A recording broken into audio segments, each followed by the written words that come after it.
प्रिय बच्चों, good morning. आज पुनः ऑनलाइन क्लास में आपका स्वागत है। आज उसी क्रम में तुलसीदास जी का जो पाठ है धनुष भंग, उसको आप देखें, सुने। पहला दोहा है, उदित उदयगिरि मंच पर रघुवर बाल पतंग, दिक्से संत सरोज सब हर्षे लोचन भृंग। संदर्भ प्रस्तुत पद्यांश, इसमें दोहा भी लिख सकते हो। प्रस्तुत दोहा हमारी पाठ्य पुस्तक हिंदी काव्य खंड के धनुष भंग शीर्षक से अवतरित है और इसके रचयिता या इसके कवि श्री गोस्वामी तुलसीदास जी हैं। प्रसंग प्रस्तुत दोहे में उस मनोहारी चित्रण का वर्णन किया गया है जब रामचंद्र जी गुरु की आज्ञा लेकर के श्री राम धनुष भंग करने के लिए मंच से उठ खड़े होते हैं और उसी समय उनकी जो शोभा थी, उसी शोभा का वर्णन इसमें किया गया है। तो उस समय जो गुरु थे वो विश्वनाथ जी के साथ गए थे, तो उन्हीं की आज्ञा लेते हैं वो।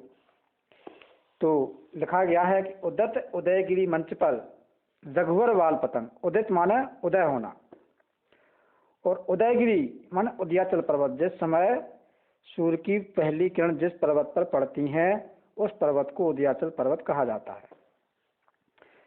रघुवर माने भगवान श्री राम।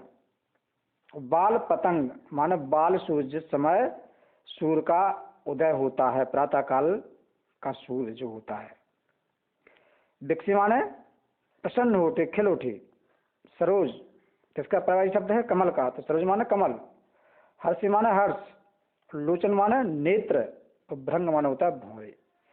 तो तुलसीदास जी कह रहे हैं कि जब श्री राम जी स्वयंवर सभा में जब गुरु विश्वामित्र की आज्ञा प्राप्त करके धनुष भंग करने के लिए जब मंच से उठते हैं, मंच से खड़े होते हैं, तो उनकी शोभा ऐसी प्रतीत होती है जैसे मंच रूपी उदयाचल पर्वत। माने मंच को उन्होंने संज्ञा दी है उदयाचल पर्वत की। तो मंच रूपी उदयाचल पर्वत पर श्री राम रूपी बालसूर्य, श्री राम को संज्ञा दी है उन्होंने बालसूर्य की। तो श्री राम रूपी बालसूर्य का उदय हो गया हो। दिक्से संत सरोज सब हर्षे लोचन भृंग, जिसे देख करके संत रूपी कमल पुष्प खिल उठे हों और उनके नेत्र रूपी भौरे प्रसन्न हो गए हों। अर्थात जब श्री रामचंद्र जी मंच से खड़े होते हैं तो उस समय स्वयंवर सभा में उपस्थित सभी जो साधु संत बैठे थे, जो लोग बैठे हुए थे, उसे जनकपुरी की जो संत समाज बैठी हुई थी, सभी हर्षित हो उठते हैं। काव्य का सौंदर्य रस इसमें प्रयोग किया गया है श्रृंगार रस का। छंद आप जानते हैं दोहा है और भाषा चूंकि राम चरितमानस जो लिखा गया है उसी का जो बालकांड का वर्णन है इसमें, तो अवधि भाषा में रामचरितमानस लिखा गया है, तो भाषा इसकी होगी अवधि। गुण होगा माधुर्य और शैली प्रबंध और चित्रात्मक। अलंकार रूपक अलंकार का प्रयोग किया गया है इसमें। रघुवर बाल पतंग, इसमें रूपक अलंकार है। अब आती हैं चौपाइयां। नृपन केर आशा निशिनासी, बचन नखत अवली ना प्रकाशी, मानी महत कुमुद सकुचाने, कपटी भूप अलूक लुकाने, भय विशोक कोक मुनि देवा, बरसहि सुमन जनावहि सेवा, गुरुपद बंदी सहित अनुरागा, राम मुनिन सन आयुष मांगा। नृपन, नृप माने राजा। नृपन केर आशा निशिनासी, आशा माने आशा जो विश्वास था उनको। बचन नखत अवली ना प्रकाशी, निशी माने आप जानते हैं रात्र होती है और नासी माने आप जानते हैं कि नष्ट होना। नखत माने नक्षत्र, अवली माने पंक्ति। तो प्रसंग इसमें आपका आ जाएगा कि तुलसीदास जी ने, संदर्भ आपका वही रहेगा। प्रसंग में आपका हो जाएगा कि इसमें श्री राम द्वारा धनुष भंग से पहले अपने गुरु और मुनियों से आज्ञा मांगने और सभा में जो उपस्थित राजा बैठे हैं उनकी मनोस्थिति, राम की विनयशीलता तथा उनकी उदारता का इसमें वर्णन किया गया है। तो तुलसीदास जी कह रहे हैं कि जब श्री राम धनुष भंग करने के लिए मन से उठते हैं तो स्वयंवर सभा में उपस्थित राजाओं की सीता को प्राप्त करने की मनोकामना नष्ट हो जाती है, क्योंकि सभी राजा उसको धनुष भंग करने के इरादे से गए हुए थे। तो जैसे ही वो वहाँ पर खड़े होते हैं मंच पर, तो वहाँ पर जो उपस्थित राजा थे उन सभी की जो इच्छा थी, जो मनोकामना थी, वो समाप्त हो जाती है और उनके वचन रूपी तारों का समूह चमकना बंद हो जाता है। अर्थात वे सभी राजा मौन हो जाते हैं। माने महत कुमुद सकुचाने, कपटी भूप अलूक लुकाने। और जो वहाँ पर उपस्थित कुमुद रूपी राजा थे, जो कुमुद मतलब अभिमानी जो कुमुद रूपी राजा थे, वे सभी संकोच करने लगते हैं, सकुचाने लगते हैं तथा श्री राम रूपी सूर को देख करके क्या हो जाते हैं, मुरझा जाते हैं और कपट रूपी लूक की तरह वो छिप जाते हैं। भय विशोक कोक मुनि देवा, बरसहि सुमन जनावहि सेवा। गुरु पद बंद सहित अनुरागा, राम मुनहन सन आयुष मांगा। तो जैसे ही वो लू की तरह छिप जाते हैं, जिस प्रकार से रात होने पर चकवा चकवी अपने बिछोए के कारण एक दुख में डूब जाते हैं, सुख में डूब जाते हैं, उसी प्रकार सभा में उपस्थित मुनि व देवता भी चकवा रूपी शोक में डूब गए थे।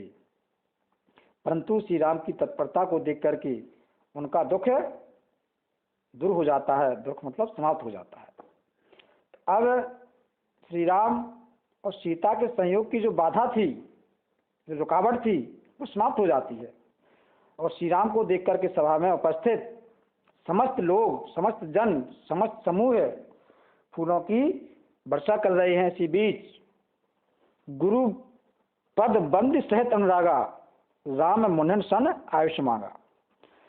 तो इसी बीच श्री राम अपने गुरु विश्वामित्र जी के चरणों की प्रेम पूर्वक वंदना करके अन्य सभी मुनियों से धनुष भंग करने की अनुमति मांगते हैं। राम मुनहन सन आयुष मांगा, आयुष माने आज्ञा।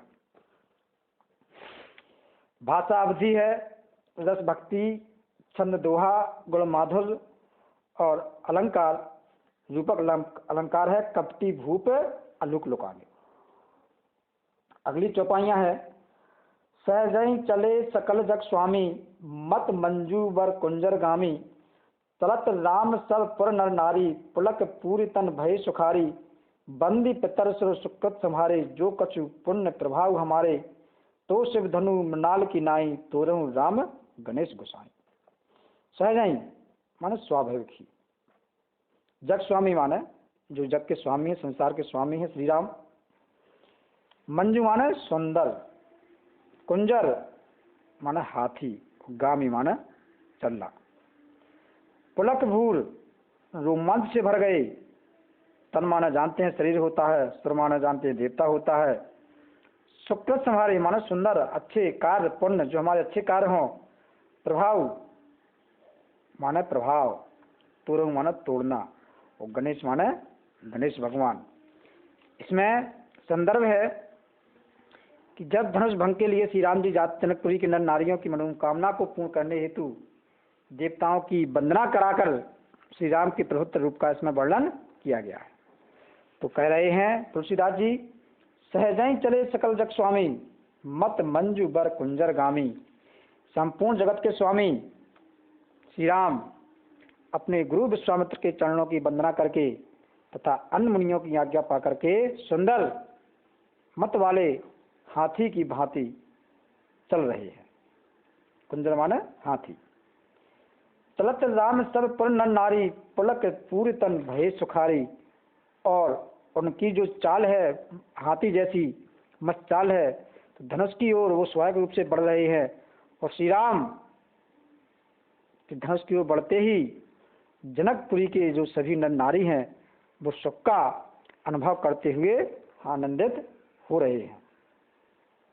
बंदी पितर सो शुक्र संहारे, जो कछु पुण्य प्रभाव हमारे, तो शिव धनु मृणाल की नाई, तोरहु राम गणेश गोसाई। तो इस प्रकार से उन सभी का शरीर प्रसन्नता से भर जाता है, रोमांच से भर जाता है। और जनकपुरी के नर नारियों ने अपने पूर्वजों तथा देवताओं की वंदना करके अपने पुण्यों का स्मरण किया। जनकपुर की सभी नर नारियों ने अपने जो पूर्वज थे, जो देवताओं थे जिनकी वो वंदना करती थी, उन सभी की वंदना करके अपने उन पुण्यों का स्मरण किया जो उन्होंने पुण्य किए हैं, कि यदि हमारे द्वारा किए गए पुण्यों का तनक भी प्रभाव हो तो हे गणेश भगवान, हे गणेश गोसाई, श्री राम इस धनुष को कमल के नाल की समान सहज ही तोड़ डालें। इस शिव धनुष को भाषा अवधि है, रस श्रृंगार है, छंद दोहा है, और इसमें मत मंजू बर कुंजर गामी में उपमा अलंकार का प्रयोग किया गया है, क्योंकि यहाँ उपमेय में उपमान की समानता प्रकट की गई है। अगला दोहा है, राम ही प्रेम समेत लख सखन समीप बुलाए, सीता मद स्नेह बस बचन कहीं बिलखाए। इसमें सीता जी की जो माता जी हैं जिनका नाम सुनैना, तो राम के प्रति उनके वात्सल्य प्रेम का वर्णन इस दोहे में किया गया है।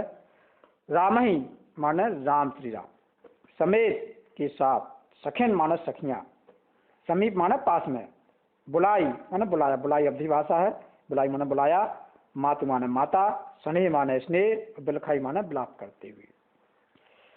तो तुलसीदास जी कह रहे हैं कि उनकी माता जी विचार करती हैं, सोच रही हैं कि श्री राम कैसे हैं, अत्यंत सुंदर व कोमल रूप वाले हैं।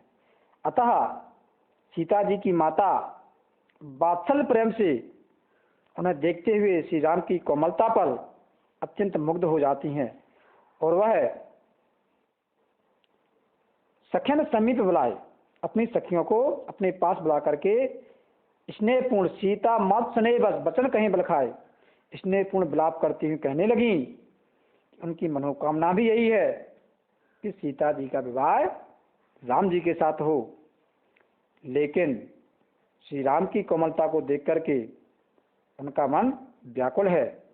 जब इतने अत्यंत सूरवीर राजा इस धनुष को हिला तक नहीं सके तो वह कोमल बालक कैसे तोड़ेगा। जो उनके मन में शंका पैदा होती है सीता जी की माता के मन में।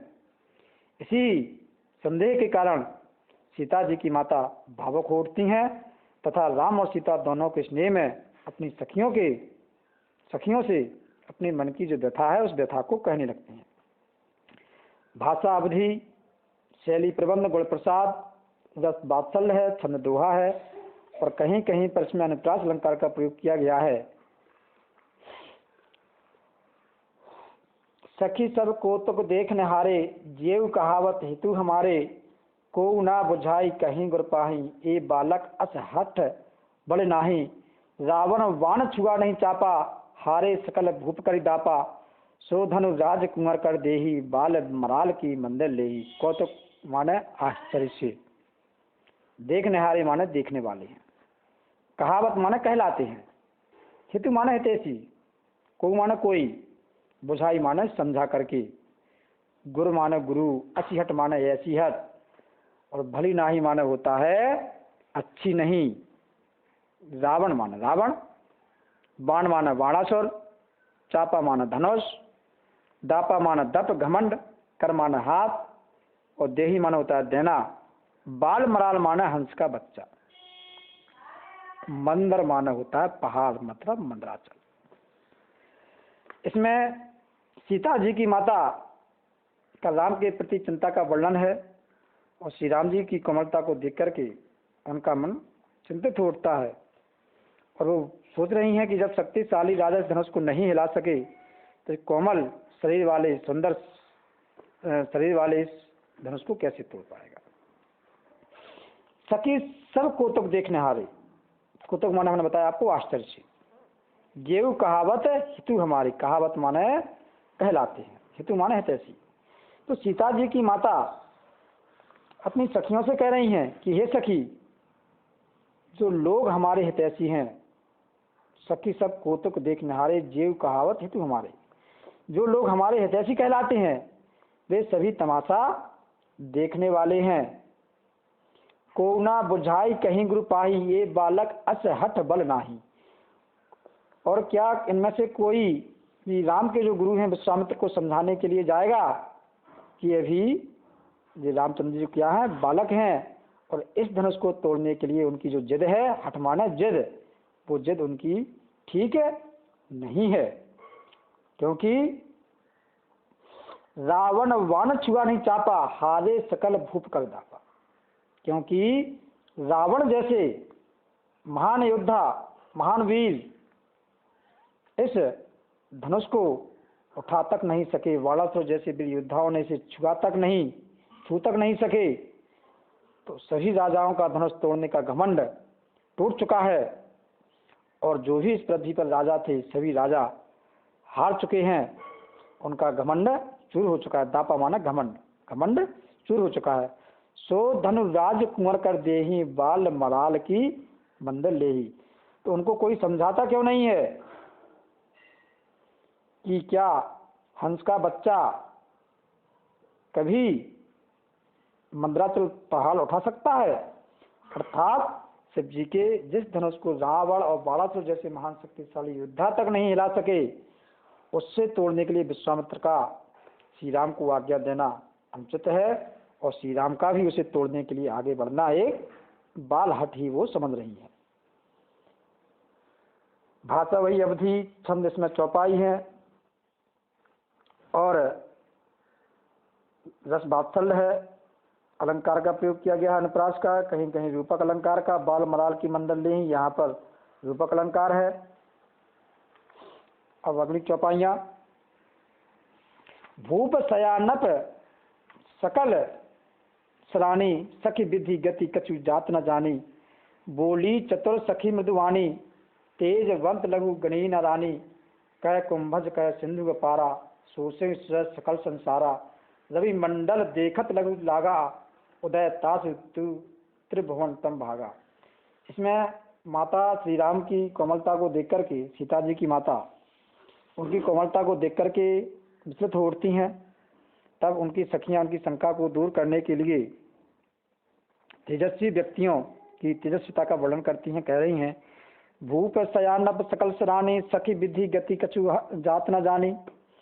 तुलसीदास जी कह रहे हैं कि सीता जी की माता राजा जनक को उड़ाना देती हैं कि चाहे कोई विश्वामित्र को समझाए या ना समझाए, परंतु राजा को तो उनको समझाना चाहिए। लेकिन अब तो मुझे ऐसे लग रहा है कि राजा जनक की सारी समझदारी समाप्त हो चुकी है।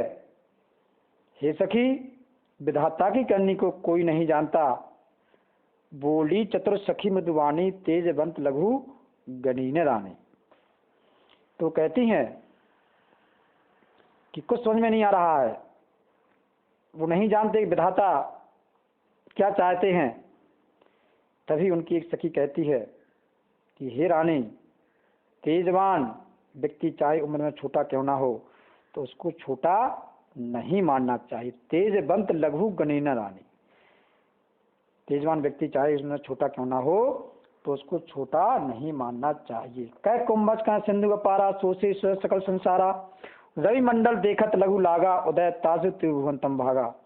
तो कह रही हैं, कहाँ घड़े से उत्पन्न होने वाले मुनि अगस्त और कहाँ विस्तृत और अपार समुद्र, दोनों में कोई समानता नहीं है।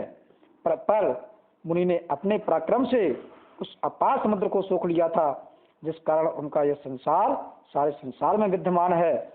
जिस प्रकार सूर्य का घेरा छोटा सा दिखाई देता है, लेकिन सूर्य के उदित होते ही तीनों लोकों का अंधकार दूर हो जाता है, उसी प्रकार आप श्री राम को छोटा मत समझें। छंद चौपाई, रसबीर, गुण प्रसाद, भाषाब्धि और भूप शयानप सकल सरानी में अनुप्रास अलंकार का प्रयोग किया गया है। अगला दोहा है, मंत्र परम लघु जास बस, विधि हरि हर सुर सर्व।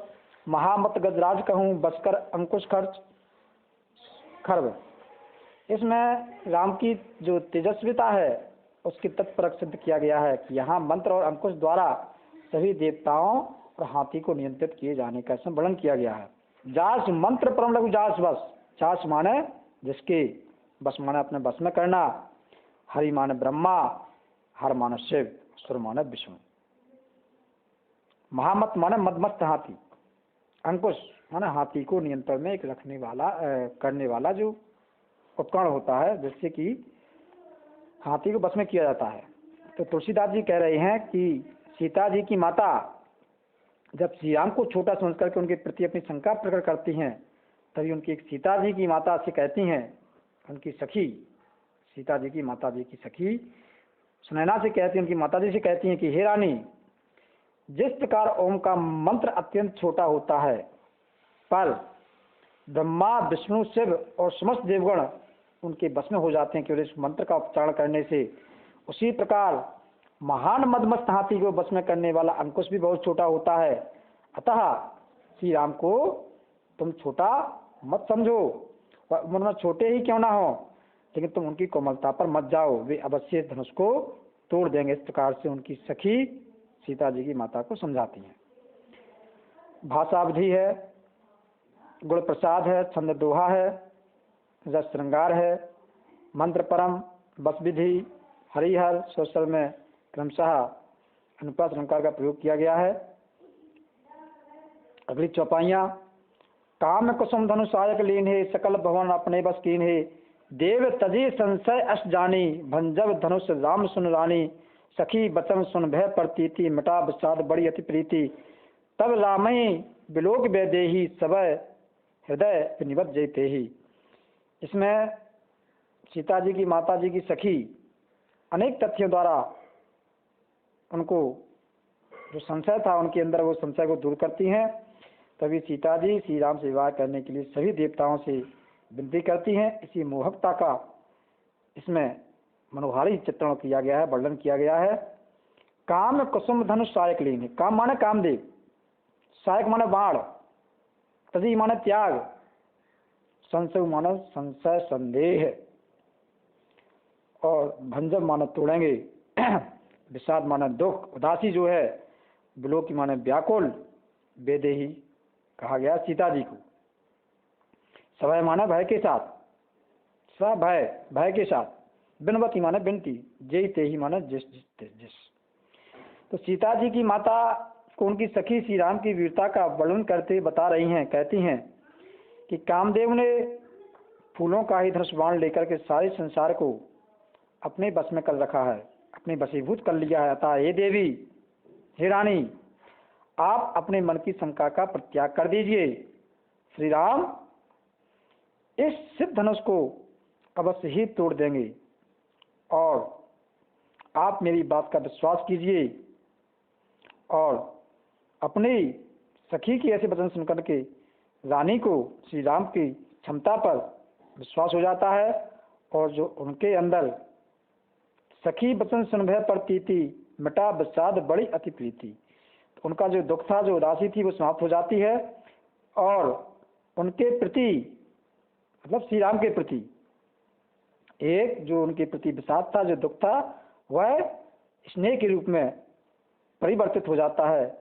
तभी राम, तब राम ही बिलोक बेदेही, सभय हृदय बिनवती जयते ही। तभी श्री राम को देख करके सीता जी भी विचलित हो उठती हैं और सभी देवताओं से विनती करने लगती हैं, अर्थात सीता जी का भी हृदय भय से व्याकुल हो उठता है। छंद चौपाई, भाषा अवधि, रस श्रृंगार रस का प्रयोग किया गया है। और कई जगह काम कुसुम है, जैसे संशय उस है, सुन रानी है, यहाँ पर अनुप्रास अलंकार का प्रयोग किया गया है। और इसके आगे, मन ही मन मनावकुलानी, होए प्रसन्न महेश भवानी, करहूँ सफल आपनी सेवकाई, करे हितु करही चाप गरुआई, गण नायक बड़दायक देवा, आज लगे कि नहीं तहु सेवा, बार बार बिनती सन मोरी, करहूँ चाप गरुता अति थोड़ी। इसमें जो सीता जी के विचलित हृदय से श्री राम के लिए सभी देवताओं से विनती का वर्णन करती हैं। और तुलसीदास जी कह रहे हैं मन ही मन मनाव अकुलानी, मन ही मन माने मन ही मन में, अकुलानी माने व्याकुल हो उठती हैं। तुलसीदास जी ने सीता जी के जो हृदय रूपी उनके हृदय जो भय था, उस भय का वर्णन करते हुए कह रही है कि सीता श्री राम को देख करके व्याकुल होकर के मन ही मन विनती कर रही हैं। मन ही मन मनाव अकुलानी हुए प्रसन्न महेश भवानी, मन ही मन विनती कर रही हैं कि हे महेश भवानी, आप मुझ पर प्रसन्न हो जाइए। करहूँ सफल आपनी सेवकाई, कर हेतु हरहूँ चाप गरो आई। यदि आज तक मैंने आपकी सेवा की है तो उस सेवा का फल मुझको दीजिए तथा मेरा कल्याण कीजिए। कर हेतु हरहूँ चाप गरो आई, और मेरा कल्याण करके जो इस शिव धनुष का भारीपन है उस भारीपन को कम कीजिए, उस भारीपन का हरण कीजिए। गणनायक बड़दायक सेवा देवा, आज लगे कि नहीं तऊ सेवा। बार बार विनती सन मोरी, करहूँ चाप गरुता तिथोरी। हे गणनायक, आप वरदान देने वाले हैं, वरदान देने वाले देव हैं। आज ही के दिन के लिए मैंने अपनी सेवा, आपकी सेवा की थी। आपसे मेरी बार बार विनती है, बार बार विनती सन मोरी, आपसे मेरी बार बार विनती है कि हे गणेश, करहूँ चाप गरुता तिथोरी। इस धनुष के भारीपन को अत्यधिक कम कर दीजिए। मतलब कहने का तात्पर्य ये है कि सीता जी सही देवता गणों को तथा गणेश जी से श्री राम की सहायता करने के लिए विनती कर रही हैं। भाषावधि, छंद चौपाई, रस भक्ति, अनुप्रास अलंकार का प्रयोग किया गया है। देख देख रघुवीर तन सुर मानव धरि धीर, तो भरे बिलोचन प्रेम जल पुलकावली शरीर। इसमें सीता जी बार बार श्री राम जी को देख रही हैं तथा अपने मन को धैर्य बंधा रही हैं। उसी सात्विक प्रेम का वर्णन इसमें किया गया है। देख देख रघुवीर तन, रघुवीर माना श्री राम, तन माना शरीर, सुर मानव धरि धीर, सुर माना देवता, मानव माना मनाना, और धरि माना धारण करना, धीर माना धैर्य, विलोचन माना नेत्र। श्री राम जी धनुष तोड़ने के लिए मंच पर खड़े हुए हैं। सीता जी उन्हें बार बार देख रही हैं, अर्थात श्री राम के शरीर को निहार रही हैं और धैर्य धारण कर देवताओं को मनोवांछित वर प्रदान करने के लिए मना रही हैं। उनके नेत्रों में प्रेम रूपी आंसू भरे हुए तथा उनका शरीर रोमांच से भर गया है। छंद दोहा है, श्रृंगार है, भाषावधि है, अनुप्रास अलंकार है कहीं कहीं पर। नीके नरक नयन भरी शोभा, पितु पनु सुमर बहुरी मणि शोभा। अहि तात दारुण हठ ठानी, समझत नहीं कछु लाभे नहानी।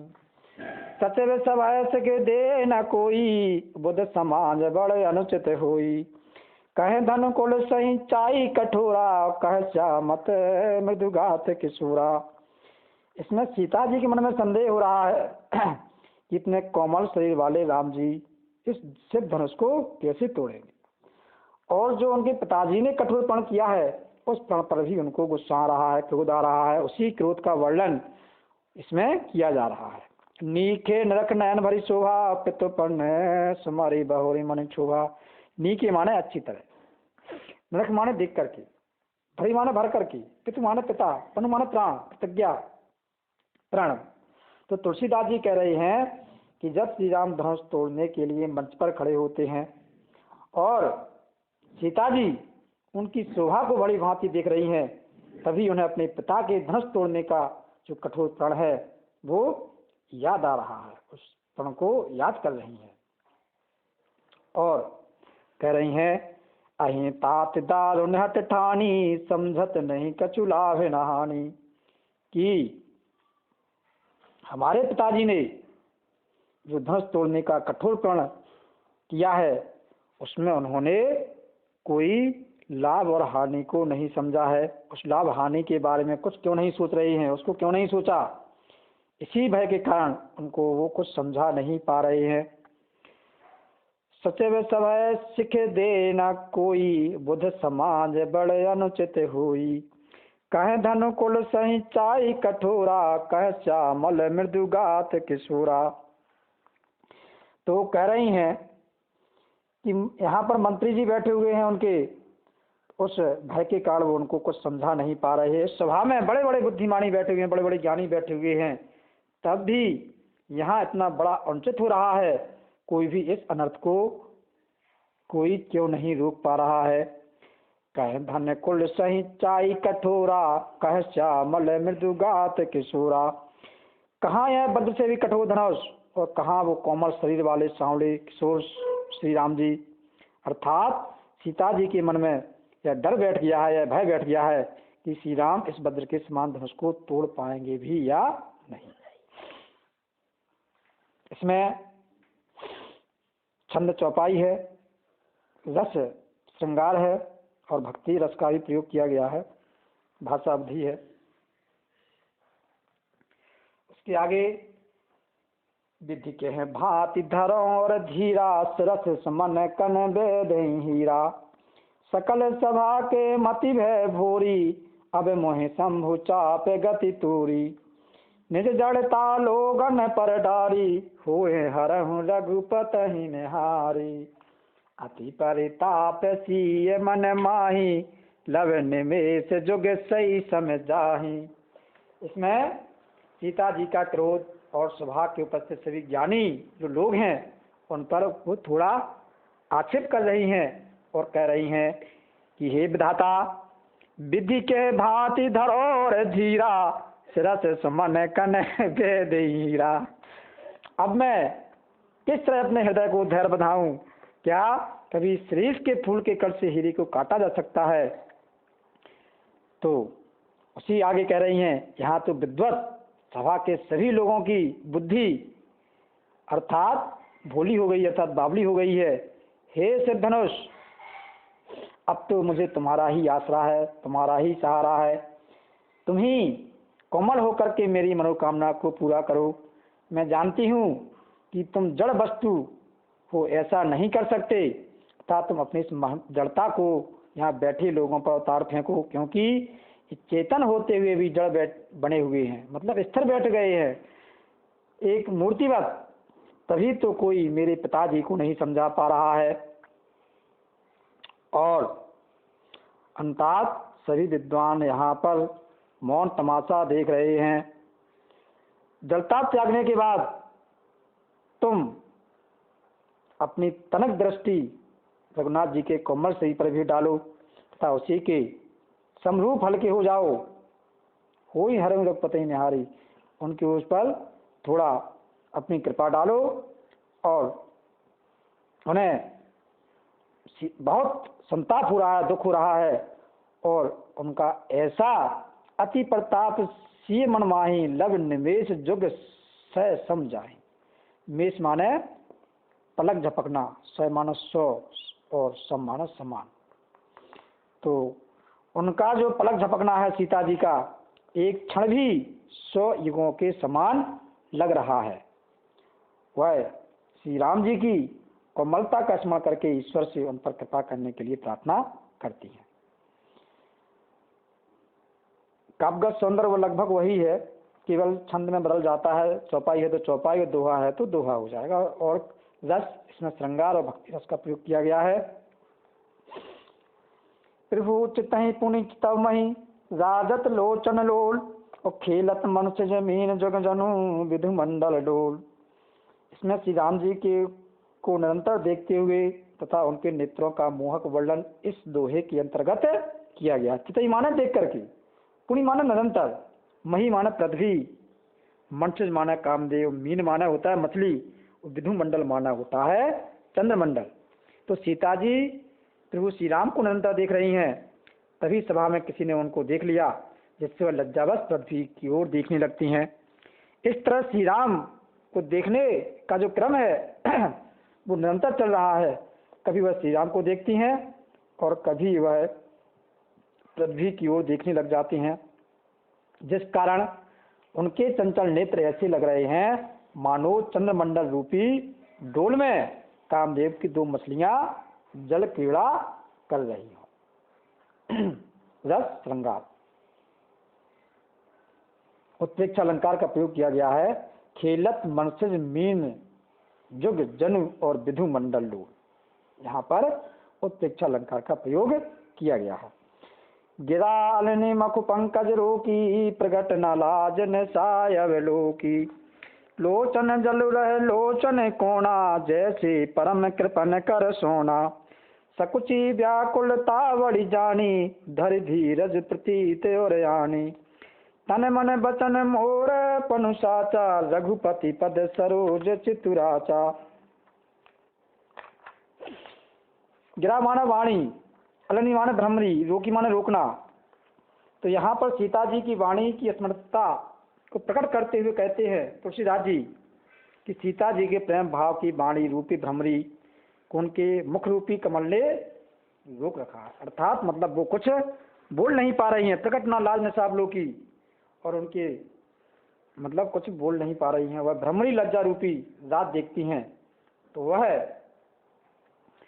अत्यंत मौन होकर के कमल में बैठी रहती हैं और स्वयं को प्रकट नहीं कर पाती हैं। इस प्रकार से कि रात्रि के बीत जाने पर प्रातः काल में प्रकट होकर के गुनगुनाती हैं। अर्थात सीता जी की लज्जा के कारण कुछ नहीं कह पाती और उनके मन में की जो बात है वो अपने मन ही मन में रखी रहती हैं। उनका मन अत्यंत भावुक है, जिसके कारण उनकी आंखों में आंसू छलछला आते हैं, परंतु वह उन आंसुओं को बाहर नहीं निकलने देती है। सीता जी की आंखों के कोनों में अपने आंसू इस प्रकार से समाये हुए हैं जैसे महाकंजूस का सोना घर के कोने में ही गड़ा रहता है। जैसे परम कृपण कर सोना, एक कंजूस अपने घर में सोने को गाड़े रहता है। सीता जी अत्यंत विचलित हो रही थीं। सकुची व्याकुलता बड़ी जानी, धरि धीरज प्रतीत और यानी। तो उनकी व्याकुलता का बोध होता है, विचलित हो जाती हैं और अपने हृदय में धैर्य रख करके अपने मन में यह विश्वास लाई, तन मन बचन मोर पनु साचा, रघुपति पद सरोज चितुराचा। प्रतीत माने विश्वास और चितुराचा माने चित्त अनुरक्त है। तो कह रही हैं, अपने मन में विश्वास लाती हैं और कह रही हैं यदि मेरे तन मन वचन से श्री राम का वर्ण सच्चा है तो रघुनाथ जी के चरण कमलों में मेरा चित्त वास्तव में अनुरक्त है, तो ईश्वर मुझे उनकी दासी अवश्य बनाएंगे। इसी पर अब आपका यहीं तक समाप्त होता है। अब आगे आपको कल पढ़ाया जाएगा।